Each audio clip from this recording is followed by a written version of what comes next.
One of the sectors that may have witnessed or recorded the highest frequency of price fluctuations in 2022 will be the petroleum sector, beginning the year from about 6 Ghana cedis per litre for petrol, jumping to about 17 Ghana cedis per litre for petrol, and even up to 21 cedis per litre for diesel. This generally had an impact on all other sectors of the economy, contributing to the hikes in prices of goods and services. Towards the end of the year 2022, a number of policy interventions were announced, some by the president, including plans to bring in cheaper fuel, as well as a gold for oil program that will ensure a reduction in the prices of petroleum products. In December, entering into the new year 2023, we've seen a reduction of prices of fuel at the pumps. It's come all the way down to about 12 cedis, 40 pesos per litre as at January 2, 2023. What is accounting for the reduction in fuel prices? Will the trend continue throughout the first quarter of the year 2023? On this edition of the Citi Newsroom, we'll speak to the various stakeholders to get an understanding of why the prices of fuel are dropping. My name is Nanatufo Boateng. Stay with me on this. Mr. Kwaku Agyeman-Duah is the Chief Executive of the Association of Oil Marketing Companies, and he joins us on the Citi Newsroom. What is accounting for this reduction that we're seeing? Well, basically, one of the things which are happening, which is on our side, is the fact that the fluctuations are gone now. Secondly, when we say fluctuations, are we referring to the CD dollar issue? Yes, and also the price of the commodity itself is not been fluctuating that much. Then the second thing is that you have also seen over the period we saw the CD also picking up its value. Now, as we are coming down here, the city is also losing its value. But the point is, we have the market forces also helping us in that regard, because there had not been enough demand because of Chinese people, their problem, So at least it's helping. And Germany, for instance, has switched on to using gas rather than the liquid fuel. If we look at what is happening globally from where you sit, what kind of projections are we looking at for 2023? 2023, we are seeing Chinese people coming back. It's like COVID is going down there, but the rate at which it's going down is what will determine how effective they come into the market. If they come into the market, what's going to happen? There will be a lot of demand of the products. And if we have this limited supply coming in, obviously some prices will go up internationally. And the one who bears the brand will be the one who has got a weak currency. So that could be something that we can look at. On the other hand, Chinese people could come in slowly, because we have them, they are now recovering.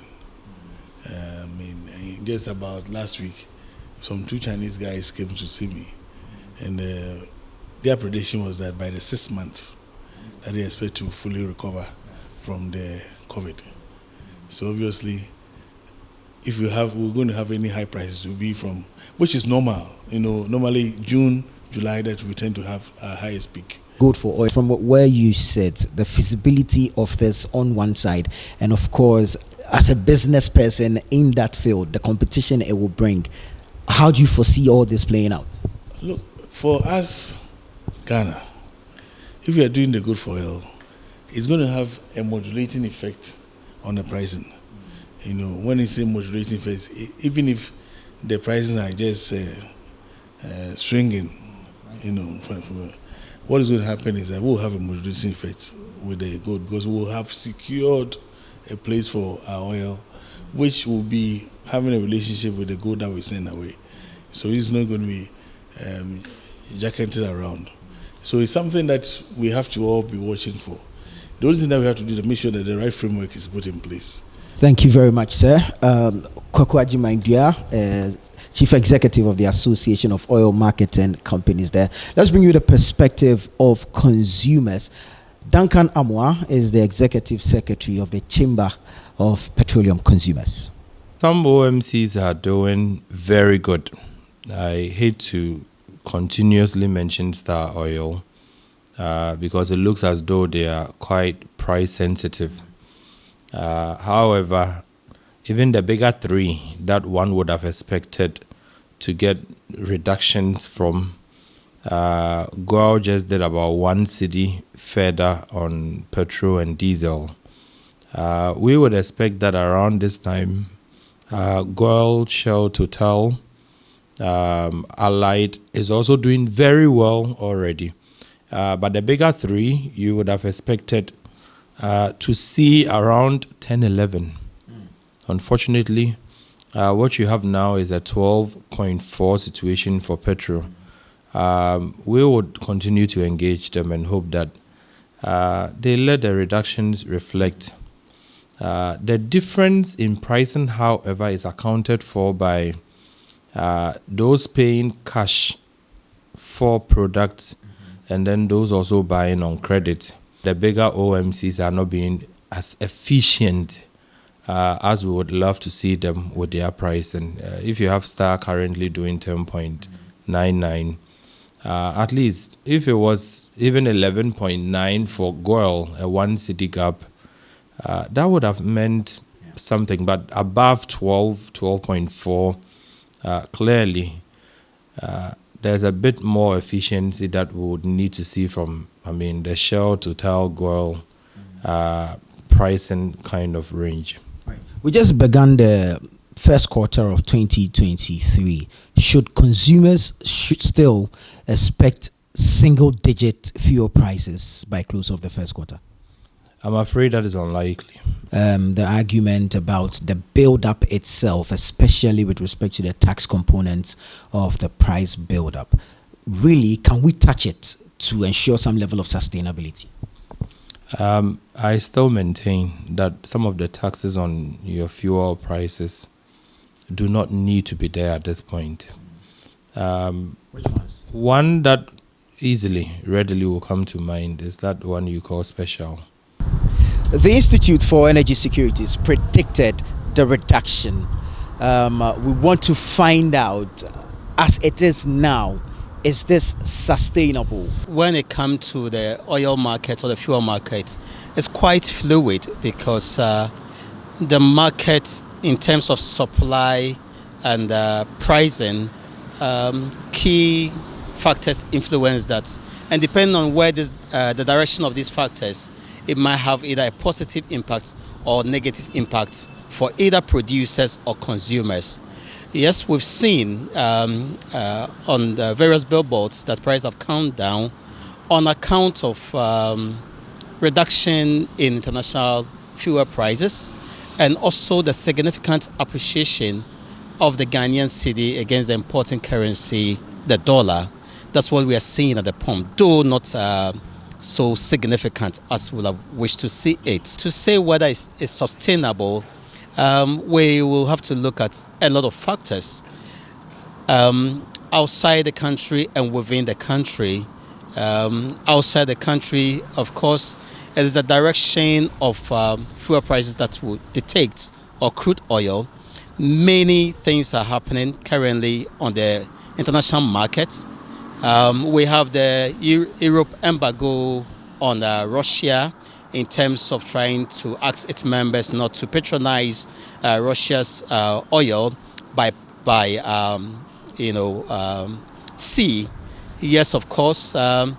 Some of them have even gone a step ahead to move away from Russia's oil via pipeline, and that includes Germany and Poland. We were to see whether it will be easier for Europe to shy away or move away from Russian crude, and what will be the alternative. Also, the weather pattern will dictate the amount of oil that Europe and the other continents will consume. Within our own local markets, one key variable that impacts on consumers is the value of our local currency against the importing currency. And so if the cedi keeps on appreciating or maintaining its value against the US dollar, then of course consumers will have some form of respite and will be cushioned. But if the reverse happen, of course, then it means that the BDCs or the importers will have to burn more cedis to just raise the dollar and make sure that they can bring the quantity of oil or fuel that they need to bring in. We were to see what government policy on term oil refinery and that of BOST. We recently heard about the gold for oil policy. That is, there's lots of uncertainties and doubts about this policy.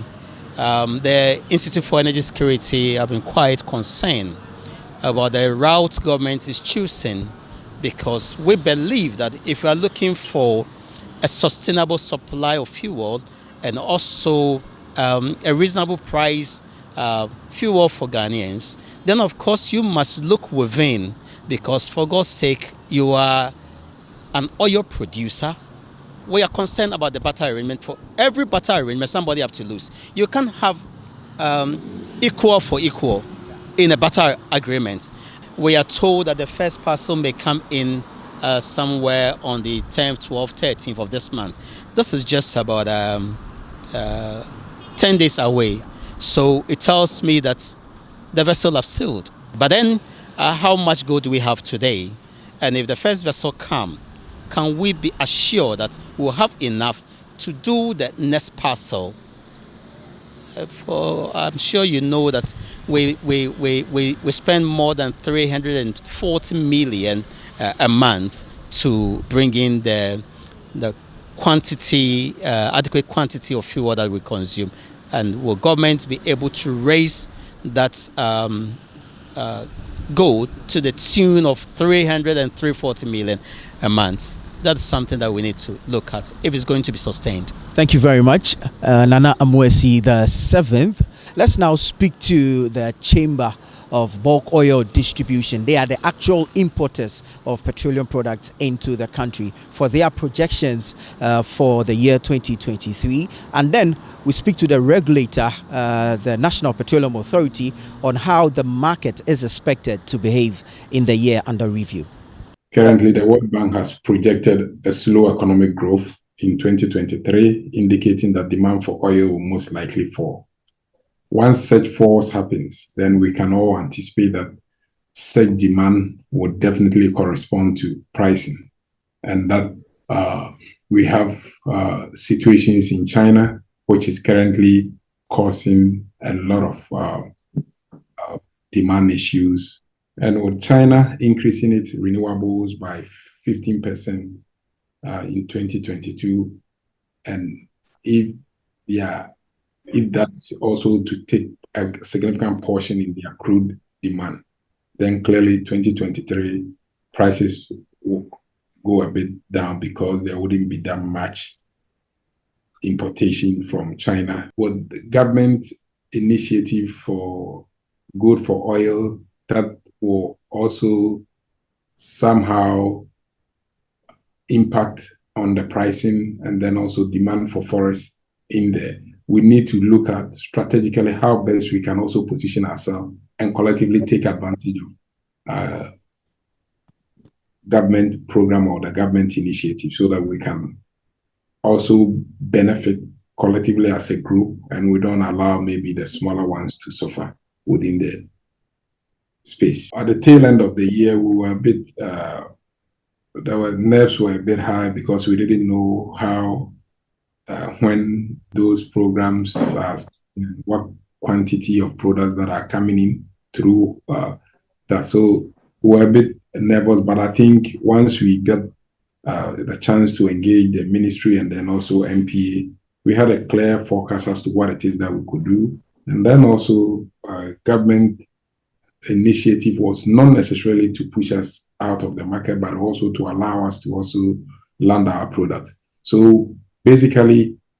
some of our members have been very proactive and innovative in trying to find innovative ways of landing products that will be competitive, because we also know that the government will also be landing certain products that relatively may be cheaper. But I think overall, the consumer out there or the public will be the biggest beneficiary. What I can say is that the program is going to, one, bring some form of competition between us and then the other government agencies that will be picking products through the program. And then also some of our members that will also come together collectively to also pick products through that app. From the first window beginning yesterday, some of the OMCs have actually reviewed their prices downwards to reflect the changing dynamics in the market. It is mainly because of the weight of the cedi against the dollar and the a certain marginal fall in the price of the product in the international market. These two things combined have given us the marginal decrease in the prices of fuel, as we have seen the OMCs reflecting at their pump beginning yesterday. So going into the future, if things stay the way they are today, then certainly we should be having a fair pricing, a very good one, of course, to the good and benefit of the consumer. This good for oil, what is going to be of our advantage, particularly to the consumer, is one, the guarantee of the product in the market, and two, the possible elimination of the forward weight that is currently in the mathematics of determining how much the fuel is supposed to be sold, particularly by the BDC. You know, the BDC comes to buy, to look for the dollar, then they go into the market to look for the product. Within the circle of looking for the dollar, going to purchase the product and going back, there's a certain forecast or anticipation of the value of the dollar by the time they would have gone back to look for the product. That is within a 3 month period. And that is where the forward rate is normally determined. But this good for oil, what it means is that the forward rate might not be playing any significant role at all. And so, all things being equal, we should be seeing a translation of same in the pricing and then ultimately bringing the price down.